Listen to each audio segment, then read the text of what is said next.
Hi everyone, welcome back to SoulADC. So now in this session, we are going to start with your temporomandibular joint disorders from your new therapeutic guideline. It is actually a part of your orofacial pain. However, I've segregated so that all the content with your TMJ disorders are at one place. So let's go ahead and understand what your TMD disorders are. So your TMD disorders are basically, we are talking about your joint and the muscles in that area. It's a gingival arthrodial joint where your DMJ as well as the muscles and the associated structures might get involved and cause problems. So what can happen with patients is there can be some pain, could be some discomfort, tinnitus, all these type of symptoms definitely occurs in some patients sometimes. So what is the reason why the patient can have a temporomandibular disorder when we talk about? So as I just said, temporomandibular, either your muscles or your bone is getting affected. So first one is your direct or indirect trauma. So trauma can cause this problem.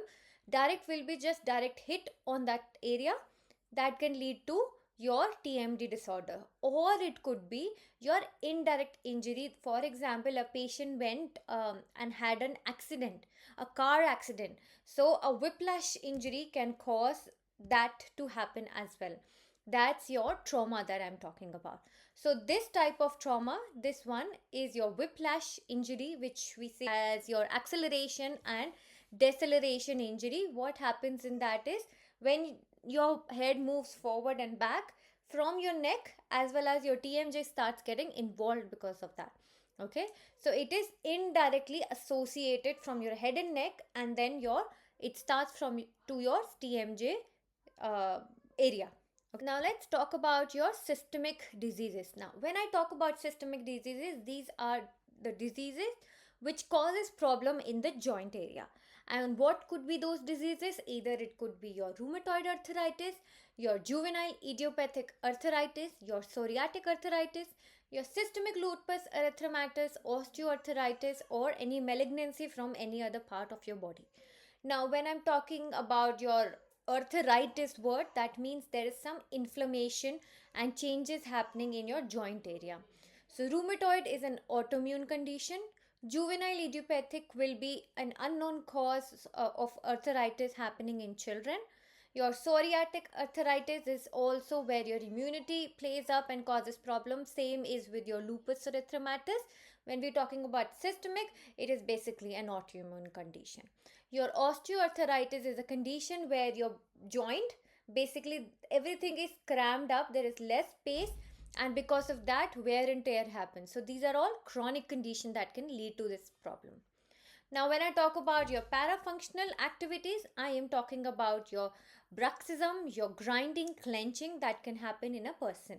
Okay, so it is basically a rhythmic or spasmodic movement that leads to muscle contraction and hyperactivity of the muscle. So, in this, basically, if you see, such conditions can cause your effect on your TMJ area. Okay, and the muscles get impacted as well because the muscles get fatigued or your joint gets impacted because of that. Now, psychosocial factors are the factors which can, so we can say it's a secondary factor. So it causes your parafunctional activity and that leads to your TMJ disorders. So what are those psychosocial factors? Your stress, anxiety, depression, previous trauma in that area, or lack of psychosocial support. So if we are not able to manage the person, obviously the muscles get affected and that can lead to some stressful grinding and clenching. Now, whenever we'll talk about any treatment for the patient, always remember what are we talking about. If it's a systemic condition, we are going to refer to the specialist or a GP who can basically look at the patient. When I talk about your parafunctional activities, I am talking about your night guard. Or when I talk about your muscles contraction and hyperactivity, which is causing fatigueness of the muscle, I can also talk about your botulinum toxin. Okay, psychosocial therapy, obviously the patient needs some management like some yoga, meditation, or some therapies that could be done for the patient. These are all your conservative treatment that we are talking about. Okay, Fibromyalgia is a condition, it's a chronic condition where your whole body's muscles get affected that causes pain in a patient. So that's what its chronic condition it is. Now, habits such as lip or cheek biting, biting fingernails, chewing gum, and smoking, you are repeatedly doing any movement which can impact your existing TMD if a patient already has. Your malocclusion is not a risk factor for your TMD, it is basically the reverse. You can say TMD issues can lead to malocclusion.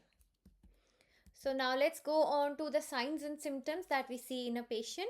Your symptoms are those which a patient observes, and the signs are what we will observe. So when the patient comes in, they might tell us that we are having jaw pain, or there is pain when I'm chewing or doing any mandibular function, or I have difficulty opening of the jaw wide and chewing.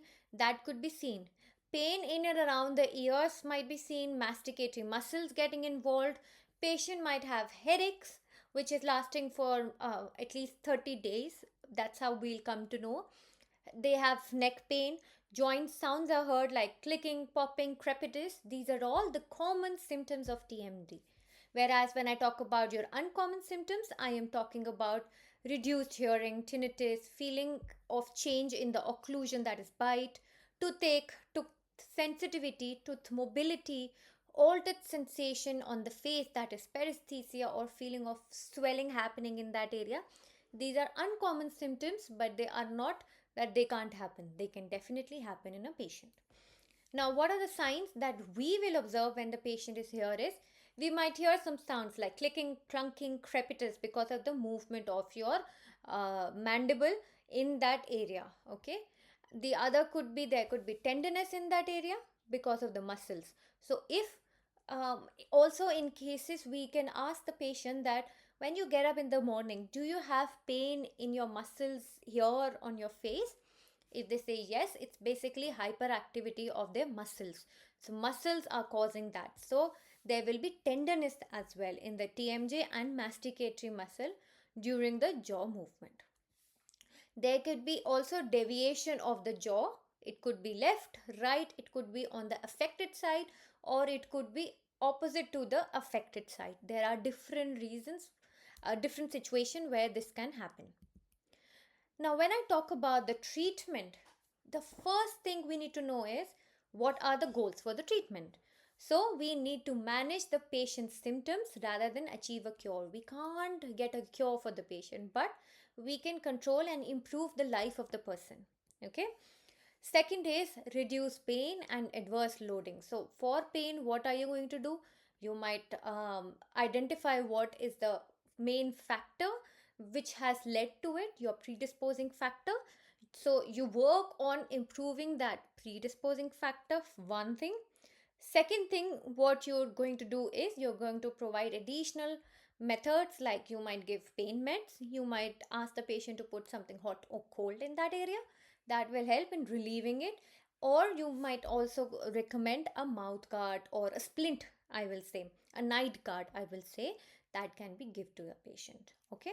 So TMD pain is reduced by combination of counseling, physical therapy, and the use of occlusal splint. Now, we always need to remember is whenever the patient is here, we are not going to straight away send to a specialist. What we are going to do is first we need to treat the patient conservatively. So, what are the conservative things that we are talking about? These are here. And once the conservative treatment has been done, no improvement is seen even after 6 to 8 weeks when the patient comes for review, then we refer to the specialist. So we don't have to overwhelm the specialist by sending each and every case, because there are chances that everyone can have such type of problems as well.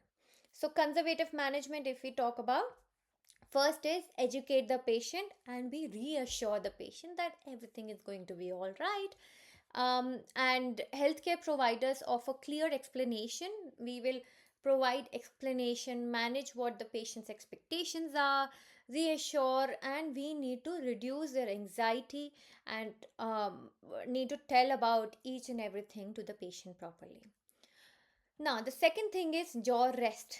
We need to ask the patient to be on soft diet, like yogurt, soups, cooked vegetables, which are light, which does not cause a lot of cramping, or chewing of the food items. So nothing hard. Patient should not eat steak which is hard or anything else which can be problematic in that area. Cut food into small pieces to reduce jaw strains. Now, avoidance of excessive jaw movement like yawning, chewing gum, singing, what all these causes is they will impact the muscles and the joint because the repeated movement is happening. So, consciously limiting wide yawning, avoid sharp, chewy, or fingernail biting because we discussed that is also a problem that can aggravate a person who is already having TMD problem. Okay, avoid activities like singing that requires prolonged jaw opening. Now, we also want the patient to massage your joint area with your warm and cold packs. So, one packs application to TMJ and cheeks several times per day. Cold packs for redness and swelling. So, always remember whenever we're talking about any inflammation or any redness, we will put cold packs. And warm packs, when are we going to put it? When the patient needs to relax the muscle in that area. So apply moist warm heat packs for 10 to 15 minutes to relax muscle. Use cold packs to reduce inflammation and acute pain. Perform gentle self-massaging for cheeks and temple area. Now with that, as I said, we are going to give pain meds. What are those pain meds? Ibuprofen or celecoxib. We have discussed in our previous session in module 2 that when ibuprofen is not suitable, that's the first choice. Then we give celecoxib. We don't give celecoxib as the first choice. Only in certain patients we will be giving celecoxibs. Your PCM along with that for 3 to 5 days that we give. It all depends upon how much patient is at risk. If the patient is okay, we can give it for 5 days as well. Use medication to manage acute flare-ups, not for a long-term solution. We need to do something for the patient. Pain meds are not going to improve. It is just going to relieve it for some time. So we always need to tell that to the patient as well. Okay. And definitely we are referring for all the conservative treatment as well to the healthcare professional who can help the patient with that. Okay. Now, referral for psychological therapies like cognitive behavior therapy, behavior modification, managing stress through individual and group counseling. This is all about your stress management. So, what are we talking about? We are talking about these therapies, which for that we will refer to the general practitioner who can help the patient out to get these therapies. Okay. Now, regular physiotherapy might be required for opening, closing of the joint, for the muscles relaxation. So, gentle muscle massage can be done. Manual trigger point therapy by the physiotherapist can also be done. Apart from that, the additional part of your conservative is so custom made occlusal splints. We will discuss on the types of occlusal splints in 2 or 3 slides ahead. So, let's zoom out and understand the rest of the thing. So, management by oral medicine specialist or pain management specialist may involve the use of muscle relaxant, anxiolytic, antidepressants, muscle relaxants, and anticonvulsants are the options that could be given by them, not us. Okay. Surgery is rarely Surgery is rarely required because patients often respond well to conservative treatment. So, what conditions where the surgery will be done is where there is a disc displacement, and that is the situation where your conservative management is not improving. So, for patients who have not responded to conservative management, consider referral for surgical assessment if there is definite evidence of internal joint derangement, that is displacement of the disc in the relation to mandibular condyle or other joint pathologies on imaging. So if a patient has osteochondroma or they have flattening or broadening of the joint, you can say, or there is some other issues that you see that there is lack of space, there is arthritis, or these all issues, we will refer to the specialist because it is out of our domain. We are not we can't benefit the patient. So let's understand what are the conditions where we are going to refer. So there are two types of referral. One could be your oromaxillofacial surgeon, so oral surgeons we are talking about, and the other is oral medicine specialist. So the first one is your oral maxillofacial surgeon, to whom we are immediately going to refer. Why are we going to refer? Because they might need some radiographical further investigations, plus they might also require some surgery. So clinical or radiographical features of a structural abnormality, so you will review first.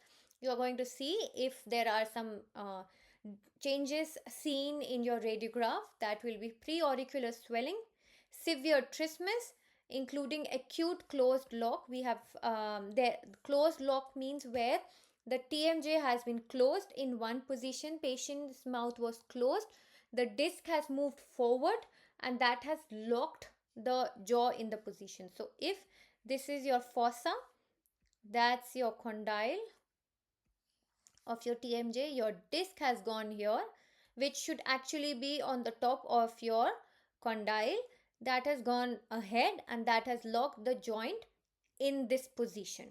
And because the disc has gone ahead and this is in the exact position where it should be, locked in the fossa, glenoid fossa, that's why it is called as closed locked, because your mouth is closed and it has been locked in that position. Patient is not able to open the mouth. And acute means there will be painful condition in that situation. Okay, so severe trismus, including your acute closed lock, sudden onset trismus, and acute TMJ pain is happening. So TMJ pain is called arthralgia. Okay, so TMJ luxation, that is open lock. What is open lock?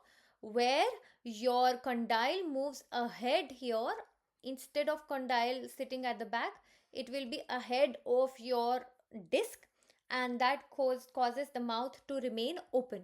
Because what happens in your mouth opening, your condyle moves ahead with your glenoid, with your articular disc. So let me draw it again and let me show you the normal movement. So when we are moving your mandible or your jaw, I can say, so with that your condyle will also move ahead. So this will be like that. So when it has opened, so this should be the normal position when it is closed, and when it opens it moves like that. However, in certain condition, your condyle might move ahead of your disc. It might move in this location, and that means the mouth opened and the jaw has locked ahead of the articular disc. So that's why it is called your open lock or TMJ luxation. Okay, your radiographical evidence of a tumor affecting the joint, there are so many tumors which can happen in your TMJ joint as well. It could be a malignancy, a benign condition. Okay, so that anything can happen in a patient. So these were basically where you are immediately going to refer the patient to oral maxillofacial surgeon. Now, when do we send for oral medicine specialist? Oral medicine specialist we are sending when there is pain, there is chronic pain, there are systemic diseases or psychosocial factors associated to it. We have discussed what are psychosocial factors. Your litigation claims related to their symptoms. Now, what are litigation claims are? For example, a patient got an injury either because of an accident or because they were working in their workplace and got an injury, like workers' compensation injury happened. So these all where law is involved, you can refer to the oral medicine specialist. Okay, because we might not be the best person to identify all the things, and if we do not identify things properly and we approve the claim for the patient, this is against the law. It is not correct thing that we should do. Okay, previous temporomandibular joint surgery, then also we'll refer to the oral medicine specialist. Now, when I talk about occlusal splints, there are different type of occlusal splints which are mentioned in your therapeutic guidelines. That is your Tanner's apparatus, where your splint is basically a night guard which is placed in the patient's mouth, especially when they are sleeping, to avoid sleep bruxism causing problems to the teeth and the joint and the muscles, because there's hyperactivity happening, or I can say involuntary movement of your teeth, your jaw is happening, that causes problem, because your muscles can get tired, your TMJ joint can cause problem, can have problem, that's why. So first one is your Tanner's apparatus, which is basically placed on mandible, which causes your prevention of TMJ disorders, bruxism, and teeth grinding. Well, this will be common for all the types of splints. Okay, so this is placed on mandible. Then we have anterior bite plane. What is anterior bite plane? Anterior means on the anterior teeth. Bite, because it raises your bite, that's why bite plate. So wherever you see anterior bite plate, always remember it is going to be something which raises the bite, wherever bite plate is. Okay, so anterior bite plate will be here. This is going to be little raised as compared to the back part. Okay, then we have anterior repositioning splint. What does anterior repositioning splint will do is it will move the mandible forward to treat the TMJ disc displacement. Okay, then the ideal or the best one is your Michigan splint, which can be used in your TMD patients. Now this is a full coverage guard which is placed on the maxilla. Your Tanner apparatus was placed on the mandible. So your Michigan is on the maxilla, and it is also same used for treating bruxism, TMJ disorders. Okay, so use custom made full coverage splints. There are your half coverage also available. Okay, however, that is not recommended. Why it is not recommended? Because it has a potential that it can cause your occlusal changes to happen. It can cause mobility of your anterior teeth when excessive amount of force is applied. Also, the third thing is risk of swallowing or aspiration is there. So what are the points that I said? One is your it causes occlusal changes, real changes. Second, mobility of the teeth can happen, anterior teeth. And third is your risk of swallowing of. Okay, so these three are the reasons why we do not use half type of splint, where only half teeth might be covered. Here, if you see, all of them are going to your posterior teeth as well. We do not do for half some teeth. Okay, that's one thing that we need to know. Apart from that, there are soft and hard type of splints as well. So either it could be partial, could be full, it could be your hard or soft type of splint. Different types of splints are available. Preferred will be little bit harder than your softest one, which is your aligners ones. They are the softest one, not too much recommended as an occlusal splint for your these conditions. Now these were the names that we have discussed. Michigan splint stabilizes flat plane, usually placed on the maxillary arch. We have discussed that. Devices interrupts the neuromuscular reflex contraction cycle, relaxes your muscle in patients with parafunctional habits, and helps to increase occlusal stability while reducing muscle tension, and protects the teeth of tooth surface wear and repositions the jaw in a centric relation. So it helps in positioning your jaw in a centric relation. Now, this is the last slide for today, that is your botulinum toxins. Now, what happens is when a patient has muscles, your muscles are involved, that is causing strain, we can give botulinum toxin, but just it's not complete, but it is not that beneficial that we know about.